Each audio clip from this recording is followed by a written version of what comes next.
Assume कर रहा हूँ कि आवाज़ आ रही है, एक बार आप लोग देख लें, अगर नहीं आए तो प्लीज़ कमेंट करना, देखते हैं फिर, है ना। चलो शुरू कर रहे हैं क्लास को। हमने क्या किया था, भारत में इंडो ग्रीक राज्य यानी कि जो चौथा था हमारा वो शुरू हो गया था। इंडो ग्रीक राज्य में मैंने आप लोगों को ये बताया था, सबसे पहले हम पढ़ेंगे यवनों को, ठीक है। यवन हम क्या बोलते हैं, भारतीय नाम दिए हैं, लेकिन इनको हम किस में उस समय क्या बोलते थे, बैक्ट्रियन, ठीक है, बैक्ट्रियन कहते थे। और हम भारतीय उनको क्या बोलते थे, यवन। क्लियर है, हम भारतीय उनको बोलते थे यवन। Sorry sir, good evening sir, कोई बात नहीं द्रौपदी, होता है धोखा, है ना। आवाज आ रही है ना क्लियर, चलो ठीक है ना। तो हम सीधा आ गए थे यवनों पर। यवन का हमने थोड़ा सा लिख लिया था, फिर से एक बार मेंशन कर दे रहा हूं, बैक्ट्रियन या यवन, बैक्ट्रियन या यवन, हेडिंग डाल लो, बैक्ट्रियन या यवन। इसको मैं लिखा चुका था, एक बार फिर से रिकॉल करा दे रहा हूं जल्दी से।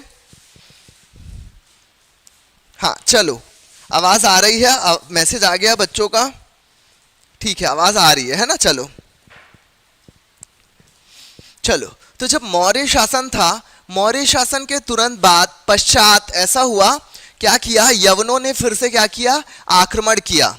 और इस बार क्या हुआ, जो यवन शासक था डेमेट्रियस, यवन शासक डेमेट्रियस जो था वो अपने दो सेनापति के साथ क्या किया, यहां पे आया। उसके दो सेनापति थे, अपोलोडोट्स या अपोलोटोट्स, और दूसरा था मिनांडर। क्लियर है। और इन दोनों की सहायता से उसने क्या किया, सिंधु नदी को पार कर लिया। क्लियर है, सिंधु नदी को पार कर लिया और सियालकोट में अपनी राजधानी भी बना ली। क्लियर है। अब ये जो डेमेट्रियस था, उसने अपने साम्राज्य को विस्तारवादी नीतियों की तहत यह डिसाइड किया कि अब हम भारतीयों की तरह ही क्या करेंगे, उपाधि लेंगे। और ये भारतीयों की तरह उपाधि लेना शुरू किए, और इन्होंने अपनी क्या की, सियालकोट में राजधानी भी, बैठ जाओ बेटा, आप लोग ऐसा कर रहे हो, हंसी आ रही है ना, बैठ जाओ, आराम से बैठ जाओ जगह में, ठीक है ना। तो सियालकोट में उन्होंने अपनी राजधानी क्या की, स्थानांतरित कर ली, मतलब स्थापित कर ली। मतलब यवन जो थे अब सिंधु नदी को पार करके क्या किए, भारत में अब धीरे से अपना कब्जा जमाना शुरू कर दिए।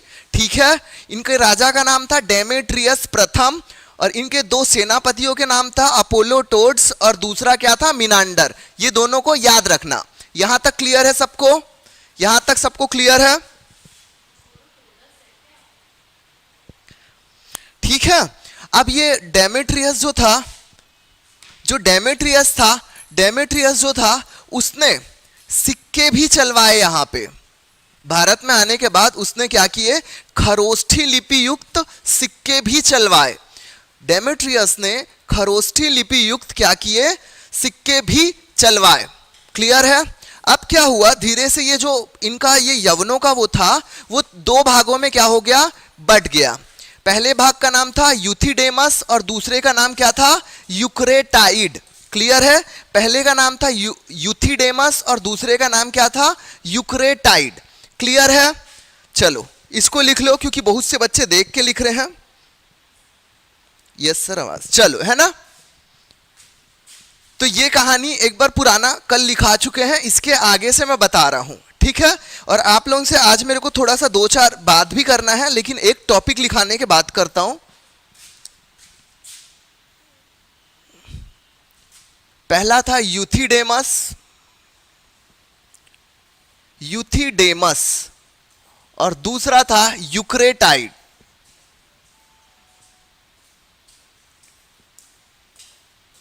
यूथिडेमस और यूक्रेटाइड। क्लियर हो गया, यूथिडेमस और यूक्रेटाइड। तो सबसे पहले अपन यूथिडेमस के बारे में बात कर लेते हैं। हेडिंग डाल लो साइड, यूथिडेमस। अब लिखना शुरू करना आप लोग यहां से, यूथिडेमस, पहला पॉइंट डाल के लिख लो यूथिडेमस। और इस यूथिडेमस के अंदर आप लोग धीरे से लिखना शुरू करना, ठीक है। यूथिडेमस के अंदर धीरे से लिखना आप क्या करना, अब शुरू करना।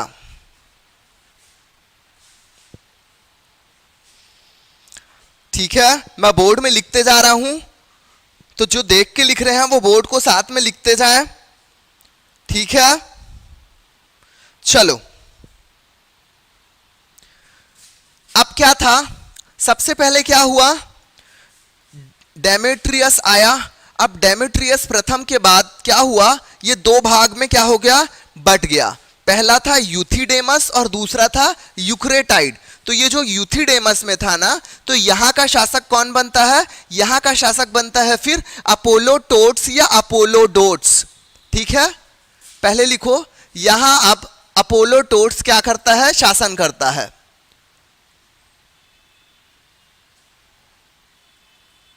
और ये अपोलोडोट्स कौन था, आपको याद होगा, डेमेट्रियस का क्या था, सेनापति था, और उसके दूसरे सेनापति का नाम क्या था, मिनांडर। क्लियर है, दूसरे सेनापति का नाम क्या था, मिनांडर। यहां तक सबको क्लियर है। चलो, तो अब ये अपोलोडोट्स बैठा। अब अपोलोडोट्स के बाद क्या होता है, मिनांडर। अपोलोडोट्स के बाद मिनांडर। मिनांडर क्या होता है, यहां पे गद्दी पर बैठता है, गद्दी पर बैठता है। मिनांडर गद्दी पर क्या करता है, बैठता है। क्लियर है, सबसे पहले क्या था, डेमेट्रियस प्रथम। डेमेट्रियस प्रथम के बाद फिर क्या हो गया, अपोलोडोट्स, और उसके बाद मिनांडर गद्दी पर बैठता है अपोलोडोट्स के बाद में। ठीक है, तो अब याद रखना है, एक बहुत ही दार्शनिक वार्तालाप या संलाप हुआ था। ठीक है, एक दार्शनिक वार्तालाप या संलाप हुआ था, जिसे हम क्या बोलते हैं, मिलिंद पन्हो। मिलिंद पन्हो, ये दार्शनिक नागसेन के बीच का क्या है, वार्ता है, जो कि इंपॉर्टेंट है कि मिलिंद पन्हो में कौन से दार्शनिक ने पार्टिसिपेट किया था या क्या था, किसका संवाद है। क्लियर है, तो इस लाइन को बराबर से लिखना, मैं बोर्ड में लिख रहा हूं बोलते हुए। मिलिंद पन्हो में, मिलिंद पन्हो में, मिलिंद पन्हो में, मिलिंद पन्हो में, मिलिंद पन्हो क्या है, एक दार्शनिक वार्तालाप है।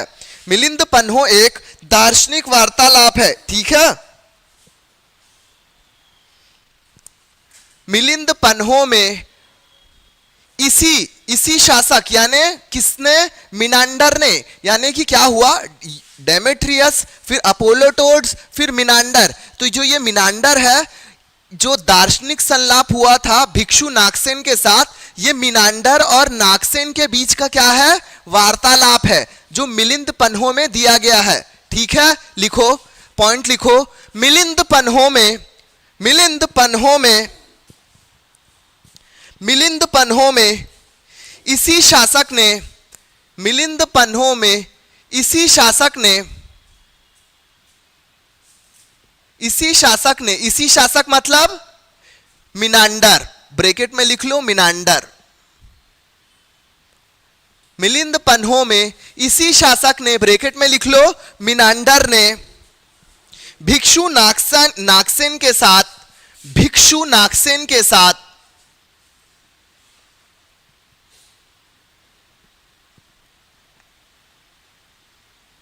दार्शनिक संलाप किया, दार्शनिक संलाप किया। क्लियर है, दार्शनिक संलाप किया। क्लियर है, चलो अगला पॉइंट इसी में लिखना, इलाहाबाद के, इलाहाबाद के, इलाहाबाद वर्तमान नाम क्या है, बगल में लिख लो प्रयागराज। इलाहाबाद के रेह नामक स्थान पर, इलाहाबाद के रेह नामक स्थान पर इनका क्या मिलता है, इलाहाबाद के रेह नामक स्थान पर इनका क्या मिलता है, अभिलेख मिलता है, इनका अभिलेख मिलता है, अभिलेख मिलता है। ठीक है, इलाहाबाद नामक, इलाहाबाद के रेह नामक स्थान पर इनका अभिलेख मिलता है। ठीक है, अब जो नागसेन, मिनांडर, ये सब जो लोग हैं, तो जो हमें स्रोत मिलते हैं इतिहास के, उस स्रोत के मतलब विभिन्न स्रोत के हिसाब से यह बताया गया है कि ये जो यवन शासक, यवन सेनापति से यवन शासक जो बना था, कौन था? मिनांडर। तो ये मिनांडर जो था वो एशिया का संरक्षक ऐसा कहा गया है उसे इतिहासकारों के द्वारा। ठीक है, तो इस यवन शासक यानी मिनांडर को एशिया का संरक्षक भी कहा गया है। इस पॉइंट को लिखवा रहा हूं, लिख लो। विभिन्न स्रोतों से या स्रोतों में जो भी लिखो, मिनांडर को एशिया का संरक्षक कहा गया है, एशिया का संरक्षक कहा गया है। क्लियर है? एशिया का संरक्षक कहा गया है। ठीक है, इसके बाद और कुछ खास जो थे यवन शासक आए नहीं। आप अगर लिखना चाहो तो बस ये लिख लो, मिनांडर के बाद फिर बैठता है स्ट्रैटो प्रथम, बस और कोई नहीं, स्ट्रैटो प्रथम।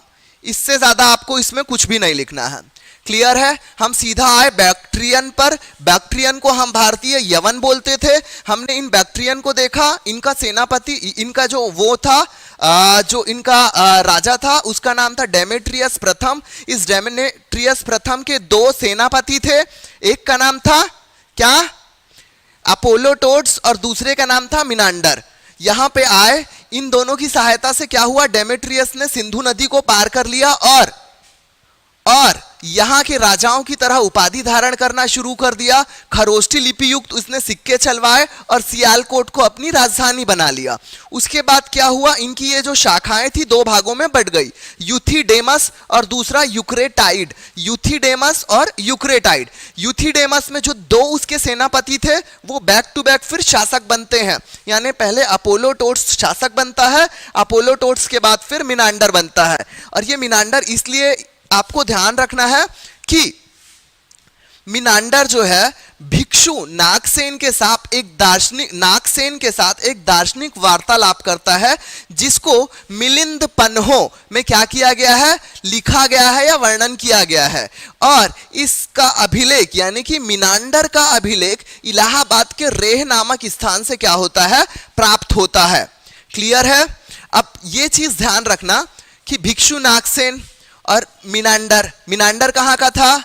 यवन का। यवन मतलब आप समझ रहे हो यवन कौन सा एरिया?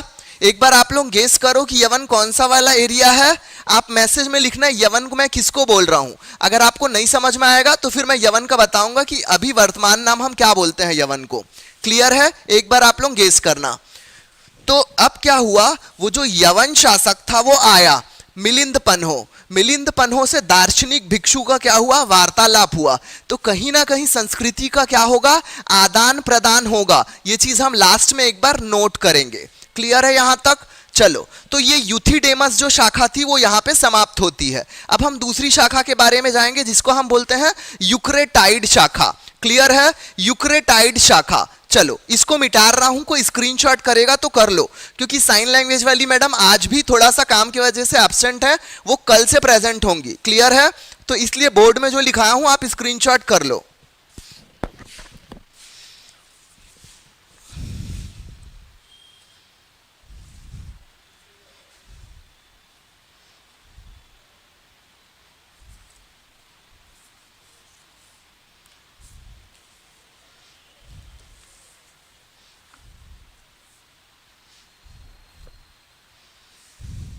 चलो, मिटा रहा हूं मैं। होपफुली आप लोग वो कर लिए होंगे।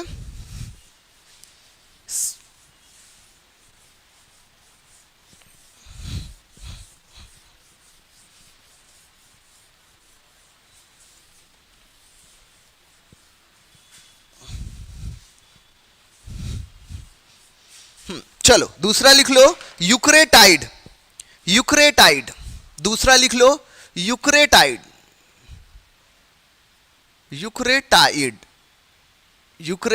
पहला क्या था? यूथिडेमस और दूसरा है यूक्रेटाइड। क्लियर है? आराम से लिखना, गलत मत करना। यूक्रेटाइड यूक्रेटाइड। क्लियर है? चलो, अब क्या हुआ, हमने दोनों सेनापतियों को देख लिया, वो दोनों कहां पे चले गए थे, यूथिडेमस वंश में।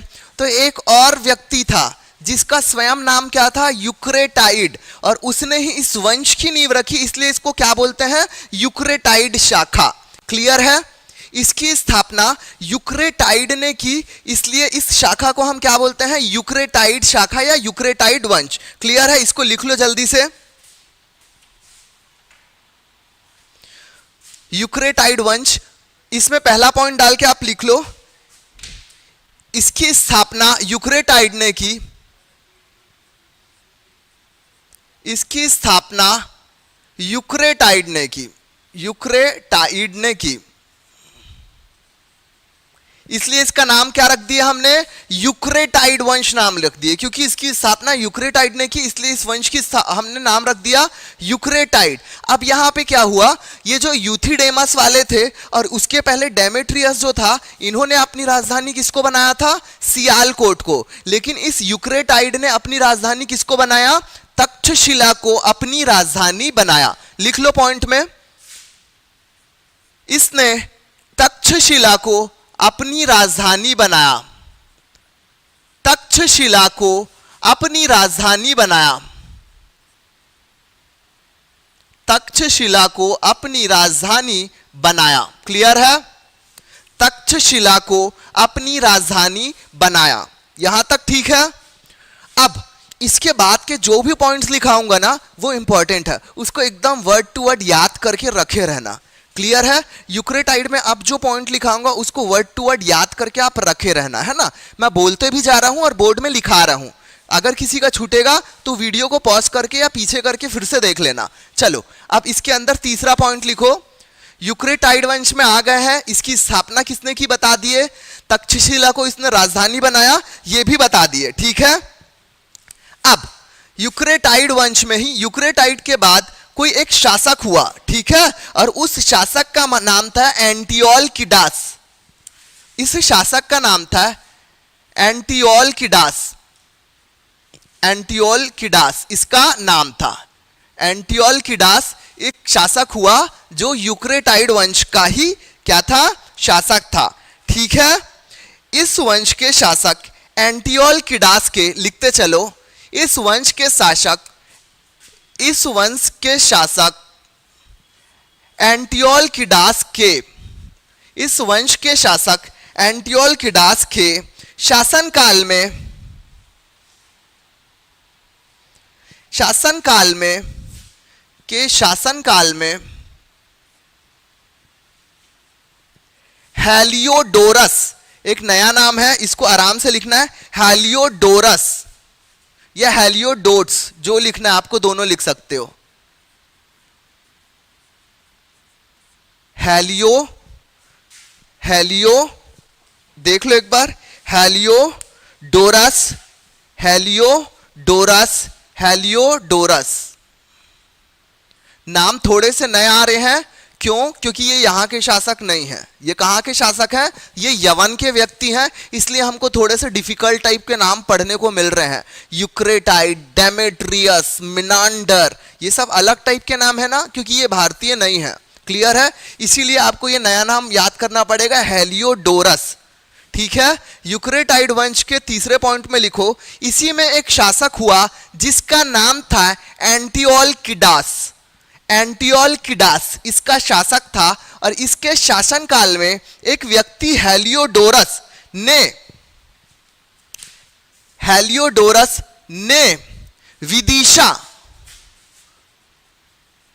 विदिशा में गरुड़ स्तंभ स्थापित करवाया, गरुड़ स्तंभ स्थापित करवाया, स्थापित करवाया, विदिशा में गरुड़ स्तंभ स्थापित कराया। इस पॉइंट को आप याद रखना। ठीक है? और इस वंश का कौन था अंतिम शासक, यह भी लिख लो। संभवतः इस वंश का अंतिम शासक, वंश का अंतिम शासक, इस वंश का अंतिम शासक हर्मियस, हर मियस, हल के हा रस्सी के ला, हर मा में छोटी की मात्रा मी, यग के या, यक के या और सरोते के सा, हर मियस, हर मियस। इस वंश का अंतिम शासक हर मियस था। क्लियर है? आपको बस इतना ही याद रखना है इसमें, इससे ज्यादा की जरूरत नहीं है। ठीक है, अब मैं एक हेडिंग डाल रहा हूं, यवन संपर्क का प्रभाव। यवन मतलब इन बैक्टीरियनों के संपर्क का प्रभाव, यवन संपर्क का प्रभाव, यवन संपर्क का प्रभाव। अभी मैं आपसे पूछा था यवन में किसको बोल रहा हूं, किसी का मैसेज आया है क्या, देख लूं। चलो ठीक है ना, किसी का मैसेज नहीं आया है कि यवन किसको बोलते हैं, तो यवन को मैं अभी रहन दूं, यवन ही बताऊं, उसका रियल नाम नहीं बताऊं कि अभी वर्तमान में हम क्या बोलते हैं, इसलिए मैं अभी छोड़ दिया हूं। इसको एक बार मैसेज कर लेना आप लोग, है ना, कि क्या बोलते हैं बताओ, इसलिए मैं हर जगह यवन ही बोलूंगा। ठीक है, होपफुली किसी का मैसेज आ जाए, मैं एक बार देख लेता हूं, अभी तक नहीं आया है, तो इसलिए मैं अभी इनको यवन ही बोल रहा हूं। ठीक है, अभी इनका मैं नाम नहीं बता रहा हूं, क्योंकि ये बहुत ही कॉमन सा नाम है, अपन जानते हैं, अच्छा ये पड़ोसी, अच्छा वो पड़ोसी, अभी इनको मैं यवन ही बोल रहा हूं। क्लियर है? चलो, यवन संपर्क का प्रभाव, यवन संपर्क का प्रभाव, हेडिंग डाल लो, हेडिंग डाल लो, यवन संपर्क का प्रभाव। ठीक है,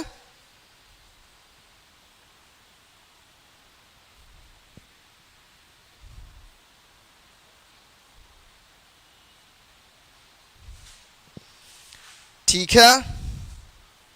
चलो, अब क्या होता है, जब भी कोई नए लोग आते हैं यहाँ पे, तो क्या होता है, हमारा उनके साथ क्या होता है, डायरेक्ट कांटेक्ट होता है, और यही एक वजह है कि हम उनसे कुछ संस्कृति को ग्रहण करते हैं और वो हमसे कुछ संस्कृति को ग्रहण करते हैं, और क्या होता है यहाँ पे संस्कृति का क्या होता है, आदान प्रदान होता है। तो जब ये यवन आए, यानी कि जब ये यवन आए, तो इन्होंने भी हमारी संस्कृति से बहुत सी ऐसी चीजें सीखी जो उन्होंने अपने देश में लेके गए।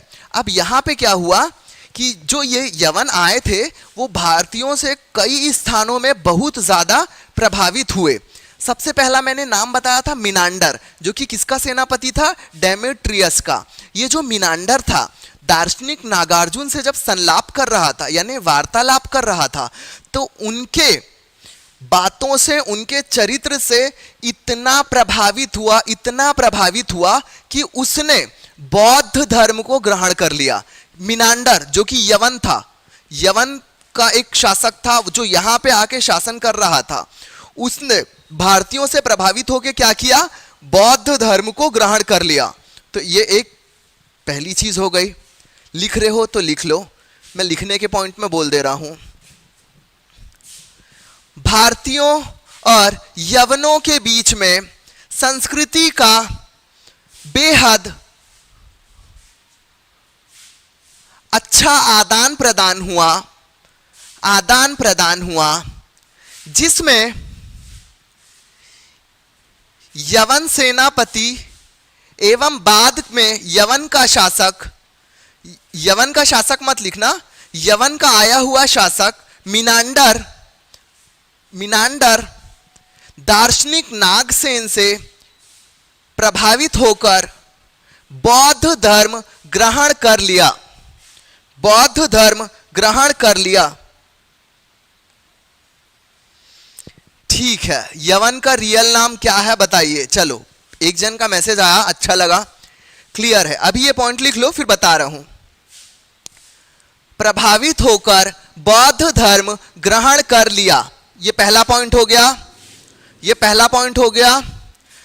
दूसरा पॉइंट लिखो, ये जो अभी हम यूक्रेटाइड में पढ़े ना, एंटियोल की डॉस, अभी हम यूक्रेटाइड में पढ़े ना एंटियोल की डॉस, इस एंटियोल की डॉस का एक राजदूत, यानी हमने एक नया नाम लिया था हेलियोडोरस, हेलियोडोरस, हेलियोडोरस, नाम को आराम से याद रखना है ना। एंटियोल की डास का एक राजदूत था, एंटियोल की डास का राजदूत जिसका नाम क्या था, हेलियोडोरस।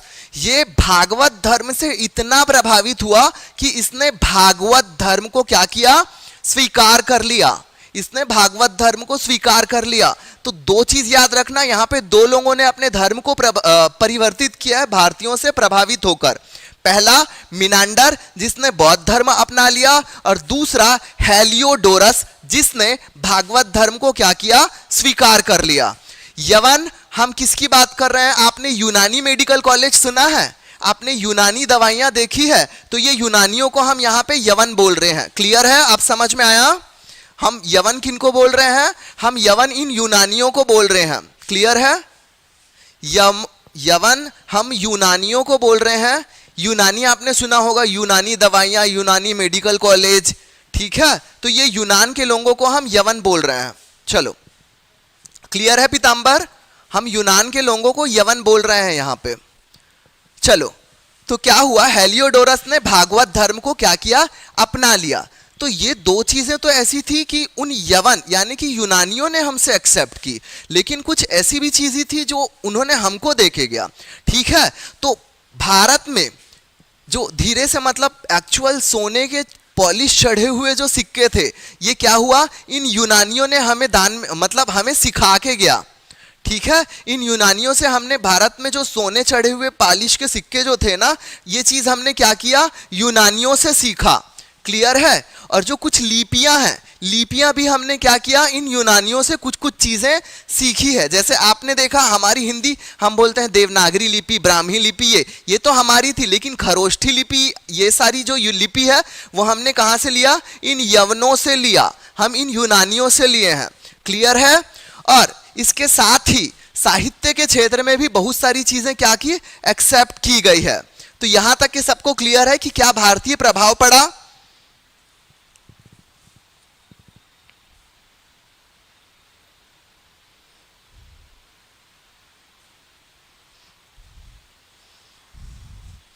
ठीक है? यहां पे क्लियर है सबको?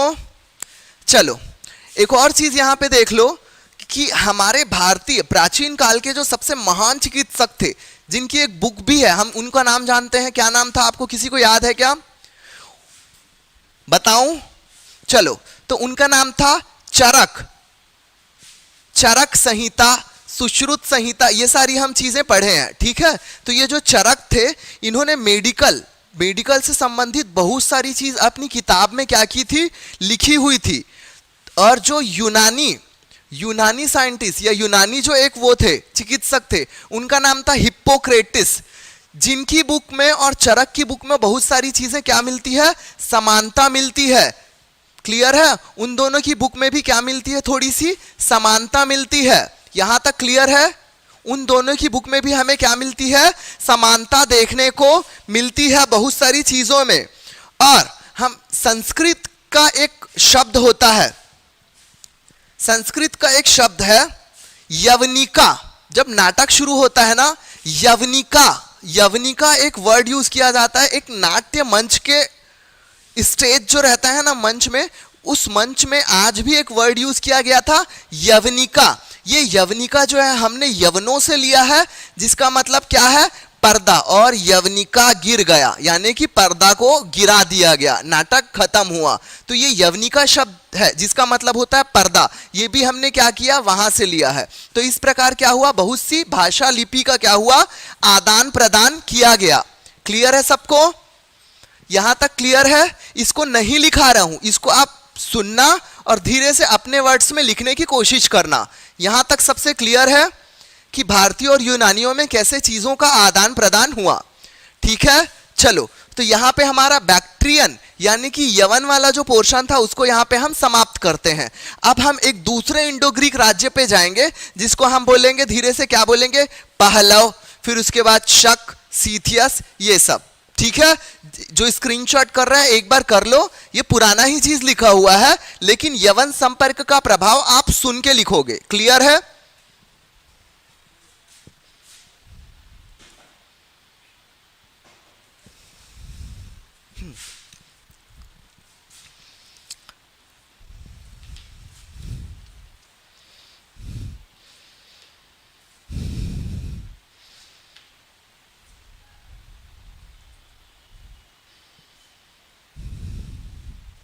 हो गया? चलो मैं मिटा रहा हूं। आई होप कि सबने लिख लिया हो, पुराना ही चीज है।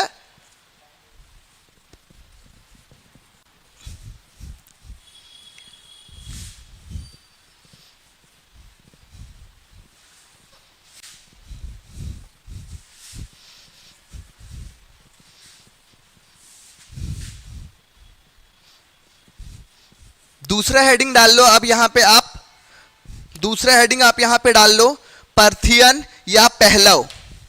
पार्थियन, ये पार्थियन ही है, इन्हीं को हम पर्शियन भी बोलते हैं। पर्शियन मतलब समझ गए ना कहां के, क्लियर है, ईरान के तरफ ना। चलो पार्थियन या पहलव, पार्थियन या पहलव। दूसरा इंडो ग्रीक राज्य कौन सा, हम दूसरा इंडो ग्रीक हम क्या लिखेंगे, पार्थियन। इसको पर्शियन भी लिखोगे तो चलेगा, कोई दिक्कत नहीं। इनको हम पहलव बोलते हैं भारतीय भाषा में, है ना। पार्थियन, जिसे भारतीय भाषा में हम इनको क्या बोलते थे, पहलव। ठीक है, पहलव। चलो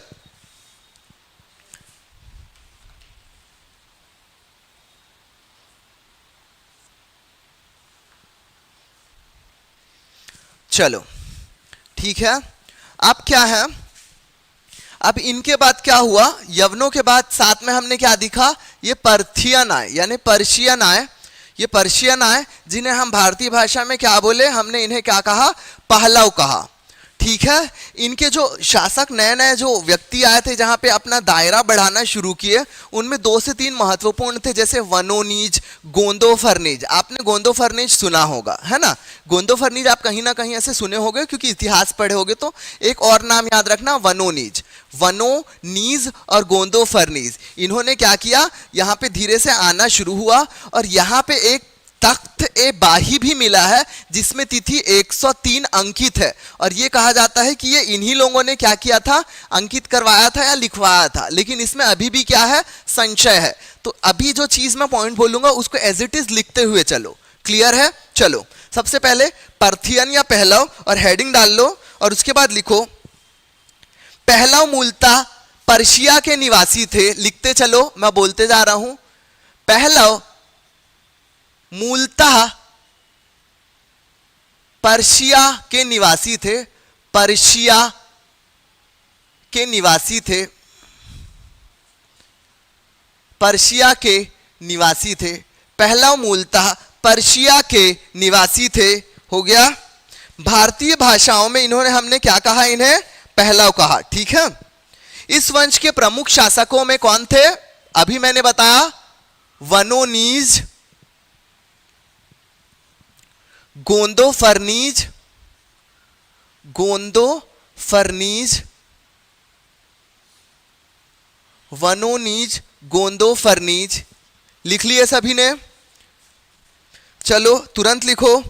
गोंदोफर्नीज के शासनकाल के एक अभिलेख में लिखो, गोंदोफर्नीज के शासनकाल, गोंदोफर्नीज के, गोंदोफर्नीज के शासनकाल, शासनकाल मत लिखो अभी, यही लिखो, चलो उसी में लिख लो। गोंदोफर्नीज के शासनकाल, गोंदोफर्नीज के शासनकाल के एक अभिलेख तख्त ए बाही के एक अभिलेख, तख्त ए बाही, तख्त ए बाही, तख्त ए बाही में तिथि 103 अंकित है, 103 अंकित है। और एक ईसाई अनुश्रुति के अनुसार, एक ईसाई अनुश्रुति के अनुसार, ईसाई अनुश्रुति के अनुसार, एक ईसाई अनुश्रुति के अनुसार लिखो, एक ईसाई अनुश्रुति के अनुसार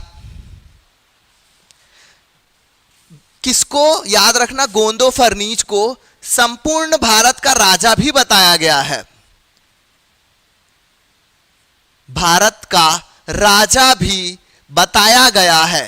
याद रखना, अनुश्रुति के अनुसार बताया गया है। ठीक है, किसको, गोंदोफर्नीज को। एक ईसाई अनुश्रुति के अनुसार इसे संपूर्ण भारत का राजा भी बताया गया है, ठीक है। और तक्षशिला में ही गोंदो फर्नीच के दो किस्म के क्या मिले हैं, सिक्के मिले हैं। लिख लो, तक्षशिला में गोंदो फर्नीच के दो प्रकार के सिक्के भी प्राप्त हुए हैं। दो प्रकार के सिक्के भी प्राप्त हुए हैं। यहां तक लिख लिए, चलो लिखो। और इस गोंदो फर्नीच के टाइम में ही पहले ईसाई धर्म प्रचारक सेंट थॉमस यहां पे क्या करते हैं, भारत आते हैं। इस गोंदो फर्नीच के टाइम में ही पहले ईसाई धर्म प्रचारक सेंट थॉमस भारत में आते हैं। लेकिन एक ऐसी ट्रेजेडी होती है कि मद्रास के समीप इनकी क्या कर दी जाती है, हत्या कर दी जाती है। लिख लो इस पॉइंट को। पहले धर्म प्रचारक, पहले ईसाई धर्म प्रचारक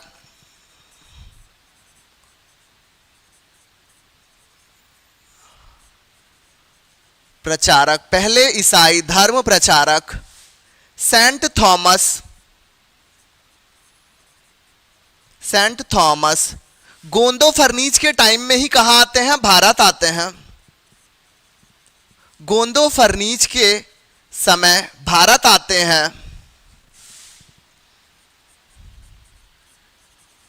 और मद्रास के निकट इनकी क्या कर दी गई, बाद में हत्या कर दी गई।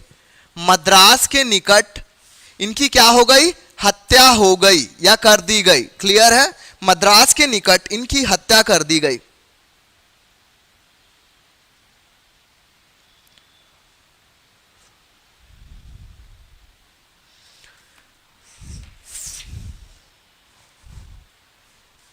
फ्रांस के निवासियों को कहते हैं क्या,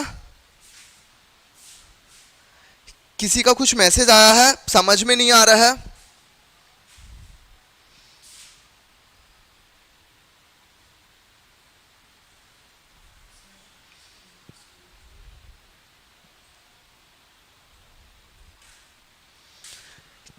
ये समझ में नहीं आ रहा है मेरे को क्या मैसेज आया है करके। सर फ्रांस के निवासियों को कहते हैं क्या, फ्रांस के निवासियों को कहते हैं क्या, नहीं ये अपन जो पढ़ रहे हैं पर्शिया ये मध्य एशिया की बात कर रहे हैं। अपन फ्रांस में नहीं जा रहे हैं अभी, है ना।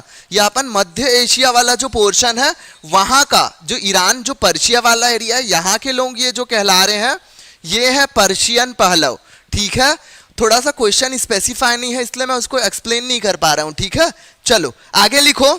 भारत आए, मद्रास के निकट इनकी हत्या कर दी गई। क्लियर है, मद्रास के निकट इनकी हत्या कर दी गई, ठीक है।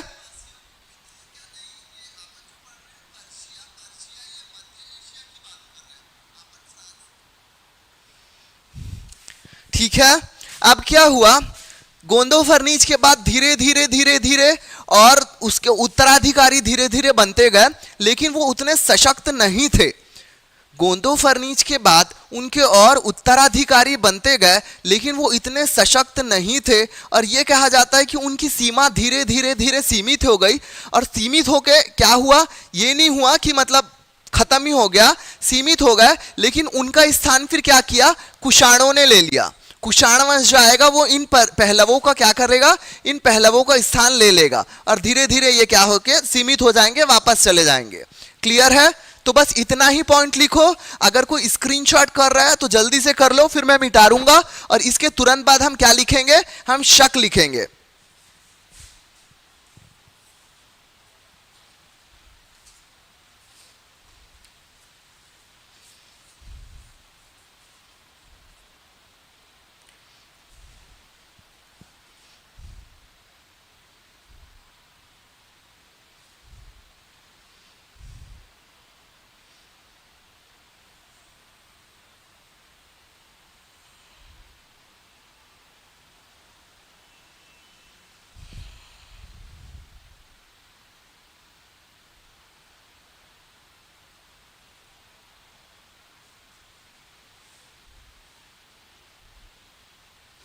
हो गया, लिख लो। इसको मिटा रहा हूं मैं।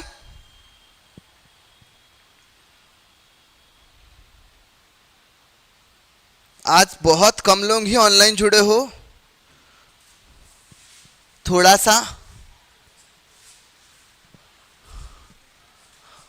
सा एक्टिव रहा करो।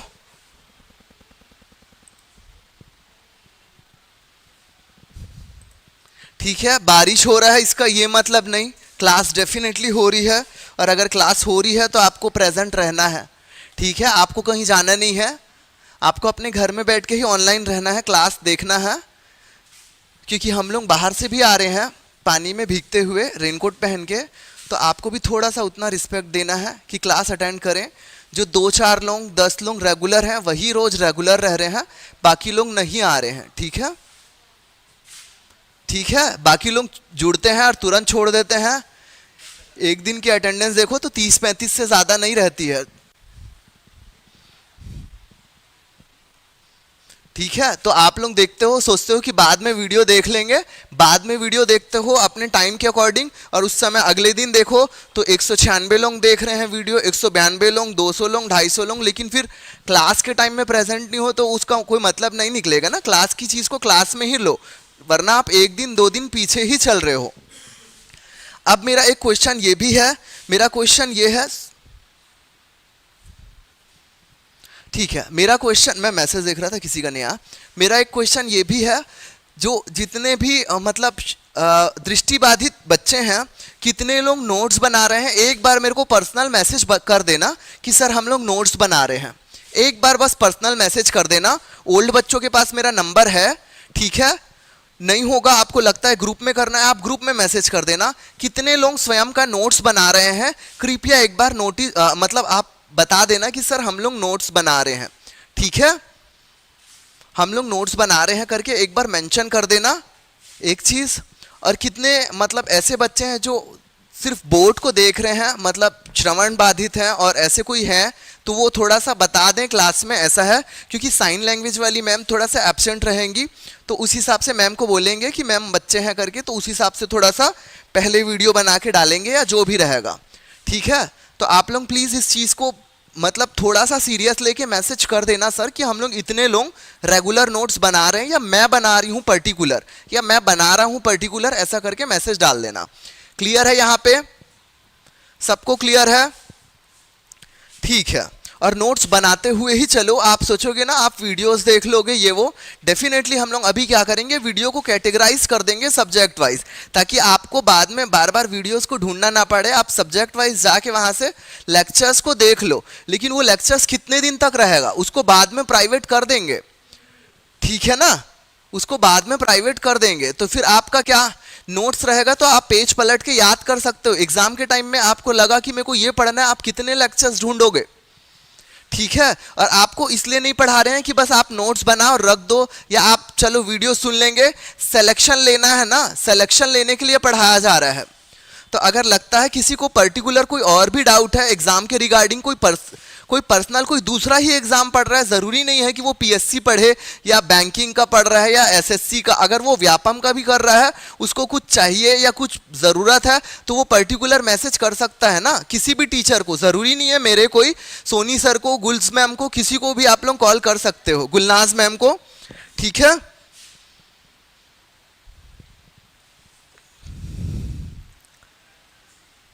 चलो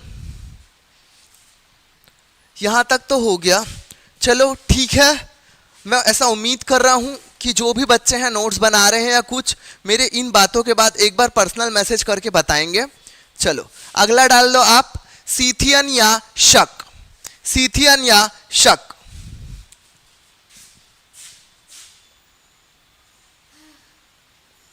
सीथियन या शक, सीथियन या शक, सीथियन या शक। ठीक है, सीथियन, सीथियन या शक। ठीक है, चलो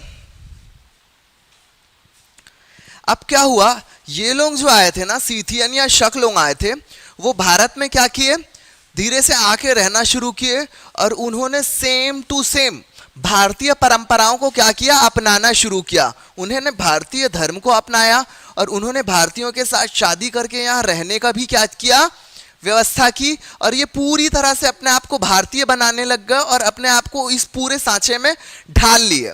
क्लियर है? तो ये जो शक या सीथियन आए थे, इन्होंने भारतीय ढांचे में अपने आप को ढाल लिया, ठीक है, और इन्होंने भारतीय तौर तरीके, विवाह परंपरा, हर चीज को धीरे धीरे अपनाना शुरू कर दिया, ठीक है। महाभाष्य में इन्हें क्या कहा गया है? अनिर्वासित शूद्र कहा गया है। महाभाष्य में इन्हें अनिर्वासित शूद्र की संज्ञा दी गई है, तथा ये चीज आप ध्यान रखना, महाभारत में इन्हें अनिर्वासित शूद्र की संज्ञा दी गई है, तथा मनु संहिता जो है उसमें इन्हें निम्न कोटि का क्षत्रिय कहा गया है।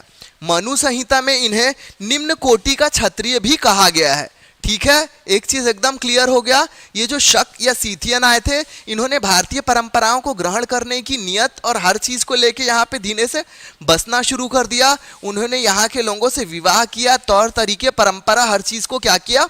एक्सेप्ट करना शुरू किया और उन्हीं में उसमें ढलना शुरू किया। और क्या किया?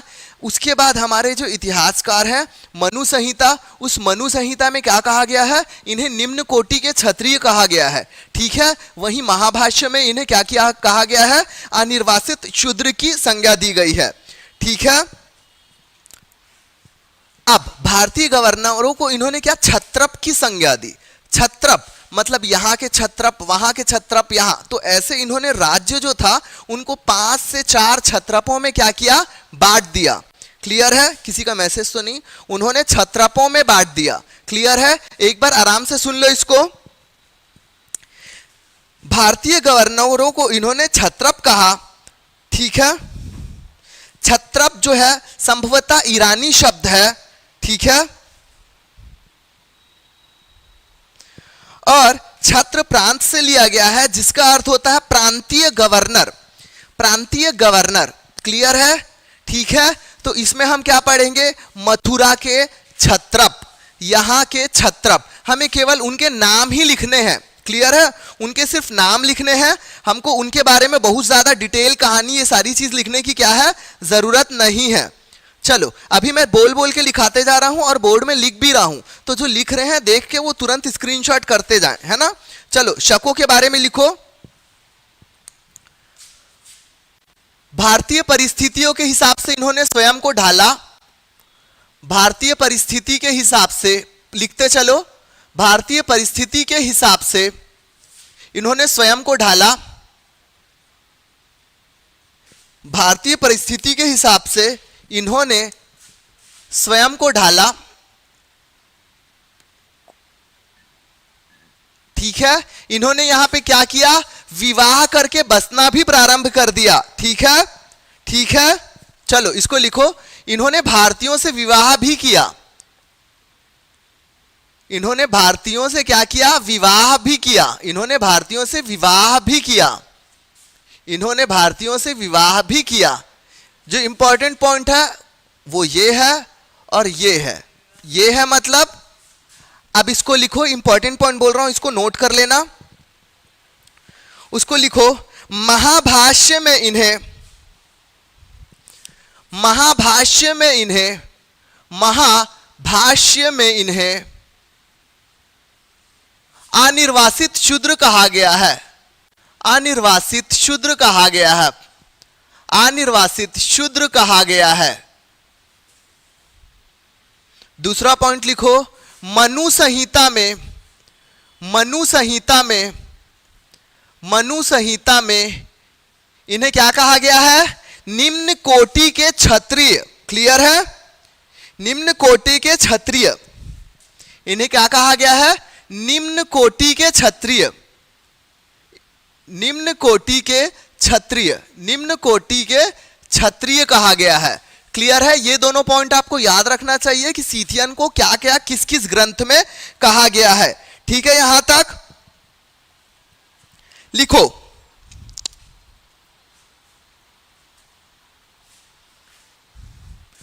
ये जो शक शासक थे ना, इन शक शासकों ने भारतीय गवर्नरों को, इन शक शासकों ने भारतीय गवर्नरों को क्या कहा? क्षत्रप कहा। भारतीय गवर्नरों को क्षत्रप कहा। क्या कहा? क्षत्रप कहा। और इनके हिसाब से क्या था, क्षत्रप 4 भागों में बटे हुए थे, मतलब 4 भागों में क्षत्रपों का क्या था, निवास था, या उनके कंट्रोल में वो एरिया था। तो उसको लिख लो। इनको मुख्यतः अपन 4 क्षत्रपों में बांट दिए थे। ठीक है, इनको मुख्यतः 4 क्षत्रपों में बांट दिए थे। ठीक है, तो जो पहला क्षत्रप था उसका लिख लो नाम। पहला क्षत्रप था तक्षशिला के उत्तरी क्षत्रप। तक्षशिला के उत्तरी क्षत्रप, उत्तरी क्षत्रप, तक्षशिला के उत्तरी क्षत्रप। ठीक है,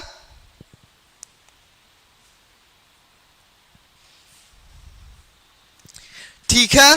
क्षत्रप इन्होंने किसको बोल दिया था, भारतीय गवर्नरों को बोल दिया था। इन्होंने क्या किया था, 4 क्षत्रपों में बांट दिया था, मतलब 4 भागों में बांट दिया था। तो सबसे पहले इन्होंने उत्तरी क्षत्रप कहा था तक्षशिला वाले को, और यहां पे क्षत्रप इन्होंने किसको बताया था, माओज को। माओज, माओज। तो ये सही जोड़ी में आ सकता है, एक तरफ 4 क्षत्रप लिखे रहेंगे, एक तरफ 4 ठोक नाम लिखे रहेंगे। आपको सही जोड़ी करना है कि कौन सा कहां का था। क्लियर है, तो तक्षशिला के उत्तरी क्षत्रप, यहां पे आप लिखोगे माओज। ठीक है, दूसरा नाम लिखो आप मथुरा के उत्तरी क्षत्रप, दूसरा यानी कि बी, मथुरा के उत्तरी क्षत्रप, मथुरा के उत्तरी क्षत्रप। इसके अंदर भी बहुत सारी चीज है, लेकिन आपको याद जो करना है बस उसी को लिखा रहा हूं। उत्तरी क्षत्रप,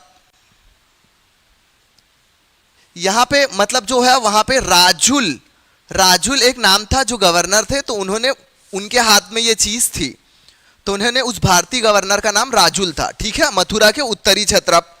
तीसरा लिखो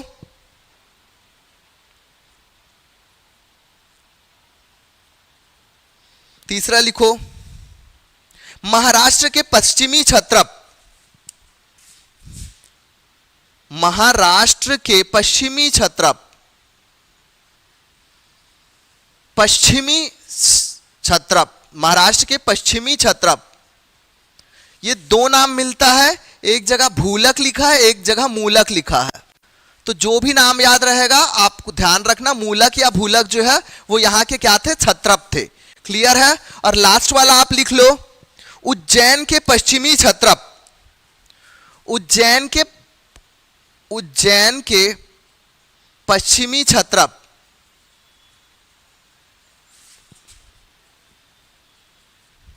और यहां पे नाम मिलता है दशमतिन।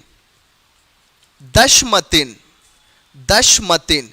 क्लियर है, दशमतिन। फिर से एक बार मैं क्षत्रपों के नाम बोल रहा हूं। तक्षशिला के उत्तरी क्षत्रप में माओज, मथुरा के उत्तरी क्षत्रप में राजुल, महाराष्ट्र के पश्चिमी क्षत्रप में मूलक या भूलक, और उज्जैन के पश्चिमी क्षत्रप में दशमतिन। क्लियर है,